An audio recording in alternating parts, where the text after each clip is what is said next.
Dr. Mundo isn't OP. We're back here again. I made a video a few weeks ago discussing audio and visual feedback design in League, as well as perception bias using Mundo as an example. He'd recently become very popular due to Aloy's influence, and I thought Mundo was a great subject to apply these concepts to. The comment section, however, was a war zone, with one side understanding the ideas I was explaining and the other side swearing by everything that Mundo was OP or disagreeing with fact. I was pretty neutral in that video, with the main point being to highlight those design aspects and misperceptions I believe led to additional frustrations when dealing with him, and not so much his balance overall. But today, we're looking at his balance and why I don't think he needs nerfs, but will likely get them anyway. First, let's define what balanced actually means, because there are two main perspectives. The first is statistical, which varies champion by champion. For most, it means 50% win rate, but for some champs like Lee Sin or Azir, something like 48% has historically been considered balanced. The second is counterplay and interactivity, which gets complex as it depends on elo, so this is where I'll bring up Zed mid as an example. Riot keeps him weaker on purpose, because in lower elo his laning patterns and counterplay are seen as unclear, where in higher elo this isn't really an issue.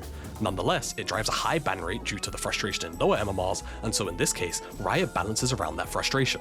Staying on statistics and Mundo, while I touched on his win rate in the first video, what I failed to mention is his strong low elo skew, which generally means the lower elo you go, the higher his win rate gets. And that's important, because 72% of the player base is gold or below. The elos where Mundo has consistently performed well.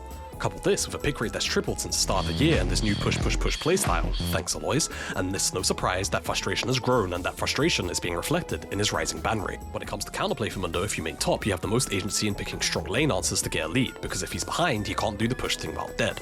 Having more performance of hard CC for his passive, and of course, max % HP damage can go a long way too. The answers do exist, but as a champion that's supposed to be a responsive pick, his popularization came with the education on how to circumvent his terrible laning phases, and it's fair to assume with Mundo's new easy to pick up playstyle, his players on average improve too, but that doesn't inherently make him strong or OP.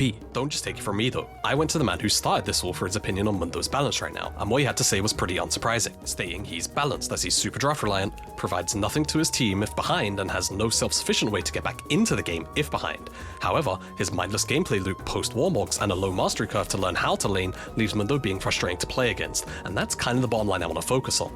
I made the first video not to exclaim Mundo wasn't OP, but that good audio-visual design and misperception exasperate losing versus him, and the point of this video is to hopefully open up the idea that a champion can be annoying to play against but still be balanced.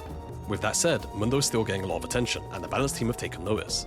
If I'm being honest, they'll probably nerf him soon, because the way he wins is irritating, and at the end of the day, he's frustrating to play against, even if I believe that